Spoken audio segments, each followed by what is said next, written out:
or a Cooper Kupp who can find a seam, have good vision, and get open. But when you're throwing downfield like this, you want a big, tall receiver who can go above the rim, or if you're a volleyball fan, above the net and get it. They'll send a receiver in motion to the right. 1st and 10, Taylor now. He's able to work free for about 6 down to the 18. Offensive linemen love creating space for their guys carrying the ball, but when that guy also breaks tackles and creates extra yardage, they almost feel like he's one of them, and they really embrace him. This 2nd and 4. On the draw is Taylor. 4 yards the pickup, 1st down. You think of it like you would a typical boxing match. The person is on his heels and absorbing blows is having a tough time. And that's what's happening to the defense right now, because the offense is on his toes and punching, and there was another 1st down run right there. 76 yards for him on the ground so far tonight, as he has been terrific in this 1st half. So not quite a 1st and goal just yet as they come up now 2nd and inches. Flush to his right. Toward the end zone, but that's going to wind up incomplete. That's a pretty play there. Got in at the last second, helped force the ball free, and kept them out of the end zone. Smith on 3rd down.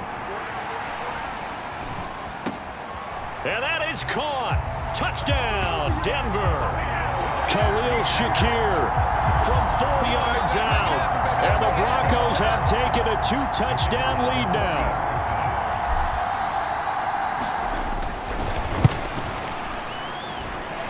Extra point right down the middle, and that'll make the score 14-0.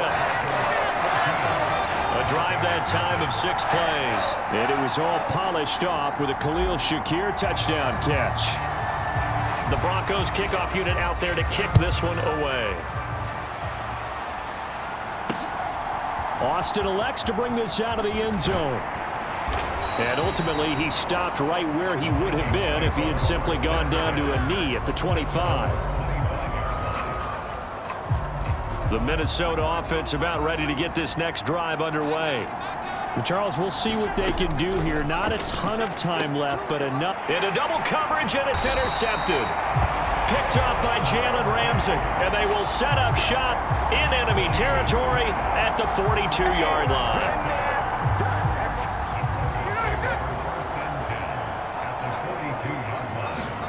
After the interception, here's Smith. That is caught. It's Chris Godwin. And all the way inside the 15 before they drop it.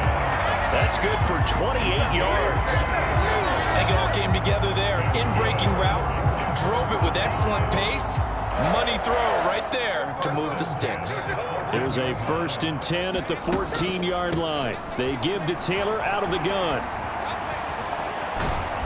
The broken tackle could not free him as he's brought down at the 10-yard line. 2nd and 6 from the 10. Again, it's Taylor.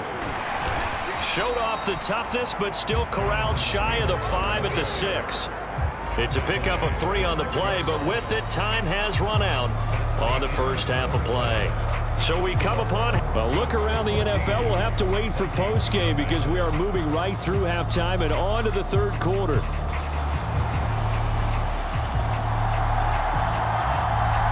Expect to see a good number of backups going forward as we are back and underway here in preseason week 2. And this will not be returned, so the 2nd half begins with a touchback. Out come the Vikings. They'll have it first on offense as we begin the 3rd. Charles, it'll be interesting to see what adjustments this offense made in the locker room. Haven't really been able to get anything going offensively, virtually nothing in the ground attack either. So certainly something has to change here in quarter 3. And I'm pretty sure their friends from the defensive side of the ball told them exactly that, because those guys, the stop troops, they've been playing pretty well. They've kept them around in this game. Now, they got some time. The running game struggled in the 1st half. Opposition knows how to focus on defending the pass here. They've got to re-energize that ground game and maybe open things up for a comeback here in this half. This will be a loss of 3, and now a much tougher 3rd down looming.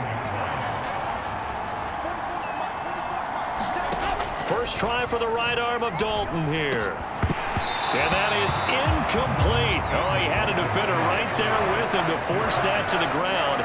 And fourth down now coming up. Here's Michael Pilardi now as the drive goes backwards, so he's on to punt it away.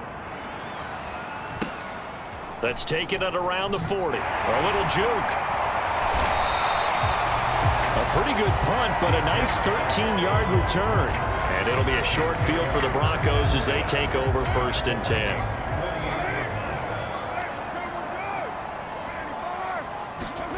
Throwing on first down is Carr.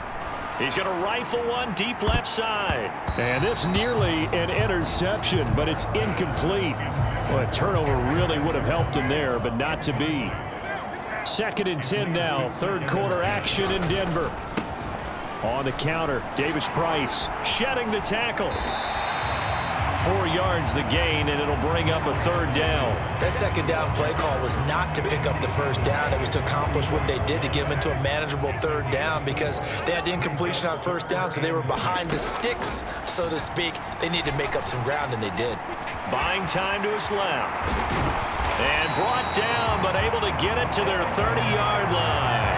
Carr can beat you in a lot of ways. The scramble there, a perfect example as he gets the first. Under a minute to go in this 3rd quarter as they come up 1st and 10. Davis Price up the middle. Pushing his way through. Another strong gain on the last 2 plays. They moved it a combined 33 yards. They had 3 tight ends in on that set, and they were really good at blocking for their running back. And give them a lot of credit because in football nowadays, tight ends coming out of college often don't block very often. These guys have really developed into superior blockers, and that's why they use them in this formation so often. 3 yards on the pickup there, and it'll be 2nd down. And as they come to the line, they will not be able to get off another play as time has run out on this 3rd quarter. We'll return with more preseason football on EA Sports. 2nd down, here's Davis Price. And he'll work his way closer to the goal line as he's got 5 down to the 3. They're in a pretty good spot right now with a convincing lead. I think this is where they put on the boxing gloves and start to try and pound them into submission. And the offensive line, they've controlled this game. I don't see why that trend would change now. And this is caught for a Bronco touchdown. From 3 yards out. And the Broncos have put this one to bed here in the 4th quarter. No surprise there, 3rd and goal down here. That's where they're going to look for their tight end. Yeah, you want that big guy running his routes because it doesn't matter who they cover him with. If it's another big guy, he might use his bulk against him. If it's a shorter defender, he might go over the top. Either way, you tend to find a little bit of a mismatch in that area. So they go with a pass, and it works there on the 2-point try. Charles, just in general, what are your thoughts passing versus running on 2-point conversion? Situational? It is situational, and you have to know your team. What is your strength? Because so many people think you have to throw the ball in a 2-point conversion, but the stats will tell you that running it is about as proficient. So know your team and go to your strength.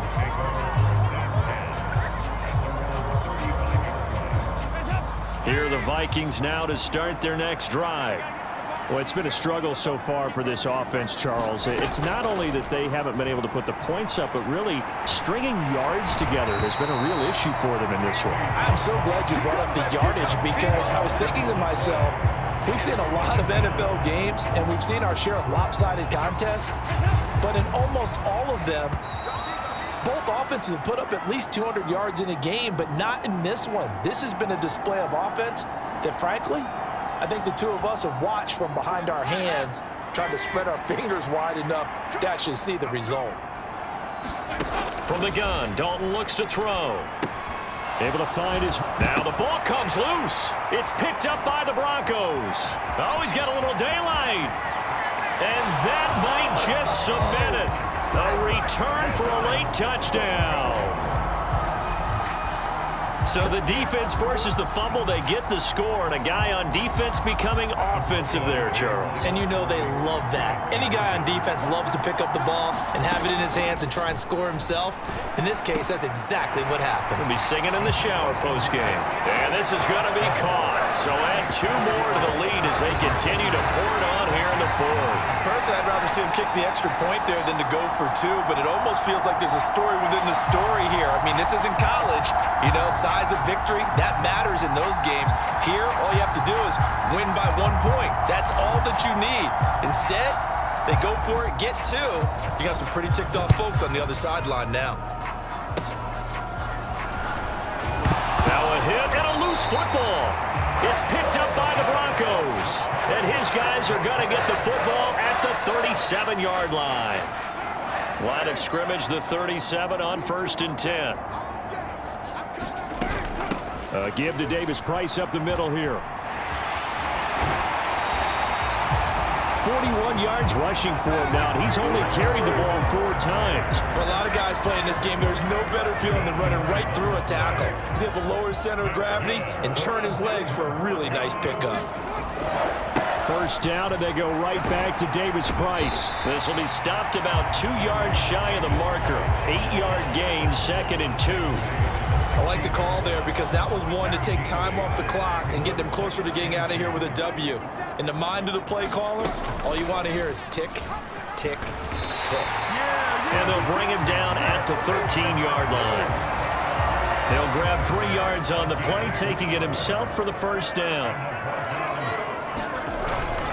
Here's a give to Davis Price. And he will get into the end zone. It's another touchdown. This thing is ugly.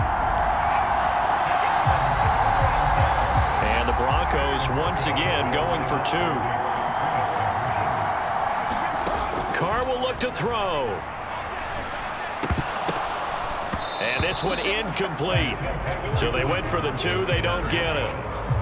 I know we can sit up here and dance around it a little bit, but going for 2 in this situation, somebody doesn't like someone else. There's no doubt in my mind. Well, what they couldn't see is you lean back in your chair and you went, yeah, that's not a good decision. They didn't get it, though.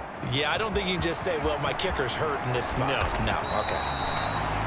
And out a little across the 25 to the 27. The Minnesota offense about ready to get this next drive underway. I hate to say it, but at this point, I don't really know that they're playing to win with this deficit in the 4th quarter. They're just trying to erase that 0 on the scoreboard, Charles, and get some type of momentum to carry into the film session tomorrow. If you get any type of points on the board, it'll count as a moral victory, although no one will talk about that in the post-game press conference. That's not something you mention in the NFL. And this loss, it already stings and will for a while, but everyone on that offense knows it'll sting a lot worse if they don't put some points up on the board.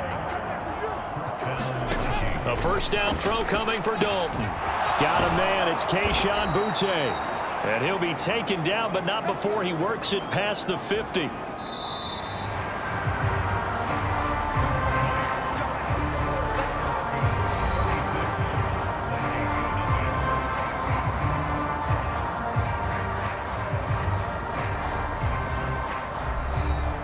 So this one will wind up a Denver victory. And I tell you what, Charles, this might be about as good as it gets. They were incredible. Yeah, offense was in fine form. The defense threw the shutout at them. I think they worked in concert together.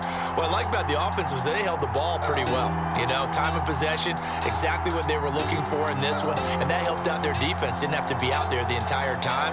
So when you do that and you're out there fresh playing, off a little extra spring in your step, and it showed up in this one. They had a ton of spring in their step. Impressive victory.